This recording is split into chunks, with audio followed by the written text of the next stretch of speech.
We'll just get to it. You made a fucking dire wolf. I didn't. Our team, our incredible team, made 3 dire wolves so far. Let's see the photos. Jamie, bust out some photos. Ladies and gentlemen, prepare yourself, because this is truly fucking crazy. Yeah. That's the pup. Yeah. So this is, so that's actually Romulus. We have 2 boys, Romulus and Remus, founders of Rome. And then we have Khaleesi, who's the new girl. So this is Romulus and Remus. So funny story about this. So Peter Jackson from Lord of the Rings. Jamie. Peter Jackson from Lord of the Rings was actually one of our investors, and he has this huge museum in Wellington that he's building for all these movie props. And he's like, I was sitting in Peter's house with he and his partner Fran, and I was like, I showed him the video of them howling. He started tearing up. He goes, "This is the first time I've heard a direwolf, or anyone's heard a direwolf in 10,000 years." He physically, emotionally got chills and started crying. And then he's like, "Well, I do have the throne." I was like, "What do you mean?" He goes, "I bought the throne last week at auction, at a private auction from like Sotheby's or someone, right?" And so he did, and it just happened to be where the wolves were doing their vet checkup. Like, talk about cosmic coincidence, incredible, wow. Right? And so, what you don't see in this photo is you don't see the fact that we have American Humane Society there. We had 3 veterinary people. We had 6 people from our animal care team. When you say checkup, you don't vaccinate these little guys, do you? They do because of viruses that they can get from the soil. At 8 weeks, they do get basic virus. They do get basic vaccines. Oh, were you concerned about that? I mean, you have this animal that you're just... Yeah, so these are staying on, these are not going back into the wild, right? Not yet. Right now, they're on a 2,000-acre secure, expansive ecological preserve with 24/7 care. We have an animal hospital that we built. Wow. People always are like, "You guys raised so much money." And I was like, well, because we didn't just spend it on the labs. You have to spend it on the animal care, the facilities, and whatnot. Let's see the photo of the actual grown ones, because they're fucking nuts. So this is Romulus and Remus playing in the snow on the preserve when they are 3 months old. So at 3 months, how big are they? 3 months, they were north of 45 pounds. Wow. So... look at that face. God, they're so beautiful. Oh, they just get like, as they've aged, they've just got more and more beautiful. So let's go to the adults, because the adults have crazy characteristics. Yeah, so you were saying that you didn't even know they we have. didn't know, right? And so we ended up getting a. Is this a full grown one? No, they're still 5 months old, so they're 80 pounds at 5 months. So wolves typically grow 12 to 14 months, so they're not full grown yet. Wow. And how big is it already? 80 pounds, about 5.5 feet. And the mane. Yeah, and so a couple things about the wolves, Jamie, if you go back, yeah. So we didn't know this, right? We knew that they were a Pleistocene wolf. We knew that they existed and went extinct about 12,000 years ago, when a lot of megafauna went extinct, like during kind of that younger Dryas kind of cooling period. They went extinct as well, right?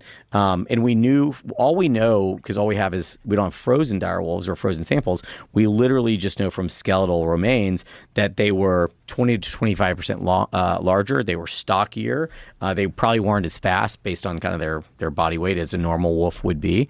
But we knew that they had thicker skulls, a larger cranium, and whatnot. And we assumed that and we did find this out in the genome, which is pretty cool, that they were white. Because there's like this misconception for a while that they were red, because some scientists wanted to make a paper and assume that they were red so they get their paper. Doesn't it make sense for natural selection? I mean, they're an Arctic hunting animal. Yeah, and they have this beautiful, we didn't know this, they have this beautiful like mane-like quality to them. And when they're babies, you saw a couple of pictures, their fur almost feels like polar bears. It's crazy. Wow. Is it cool. Like polar bears and it's hollow, or is it not? It's not. It's like typical wolves, but it's incredibly thick. It grows in kind of these clumps, but then as they've grown in, they've started to get this kind of like mane to them, which is incredible. The females as well? Well, the female, she's only 6 weeks old, so it's too soon to tell. So if you keep going through a couple other photos, yeah, I mean, they're just beautiful. And it's funny. Someone actually said on our team was like, they almost look like Shetland pony wolves at some point, right? Right. They're so stocky. They're stocky. They're thicker. They're absolutely beautiful. So this is Khaleesi, who looks like a baby, look at that little face. and we nailed it. We named her. Can we hear it? Let me hear. We named Khaleesi for George R. R. Martin, obviously, Who's an investor in Colossal. Oh, wow. Aww. Nature's cute little murderers. Well, everything in nature murders something, right? Yeah. Like we murder. Well, cows murder grass. Yeah. And people are now saying you can hear grass and other plants like scream now. Yeah. So, Yeah, they scream. yeah. So I guess we all are bad. So. Life eats life. This Yeah. is I mean, that's the reason why plants have chemicals to dissuade us from eating them. What are they eating there? So they love to chew on horns in this state. So we have different phases of, we built a 145-page animal guide. These are actually different horns from different elk and other species that we're putting out there. And they chew on it like they just love like them. a dog does. Like a dog does, right? So are you letting these animals kill things, or are you feeding them? So we're feeding them still. So they eat a combination of bison meat, horse meat, and Do you plan on letting them kill things? So we're eventually? just about to introduce carcasses to them. So giving them part of a carcass, letting them feed, building in that dynamic between the two brothers for now, and then and they are starting to exhibit some hunting behavior. Are you going to let them hunt?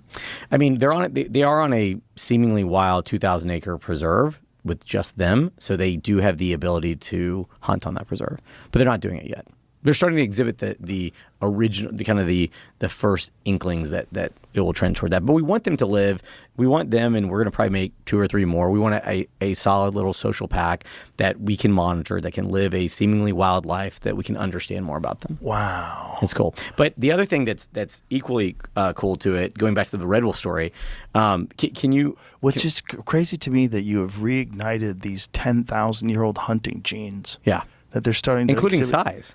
size. So we understand more about, like, we looked at what genes made really a direwolf, like what was separated. And the beautiful thing for us is that we had a 13,000-year-old tooth and a 73,000-year-old skull, so we could actually understand the genetic distance. With that much genetic distance between them, we could actually understand what truly was fixed and conserved in the direwolf genome and what wasn't just population genomics, right? If you and I are 50,000 years apart, there's a lot of different mutations in that time period. But if we can then really say, okay, what made Ben and what made Joe, oh, here's the overlaps, it allowed us to really understand that, which is pretty awesome.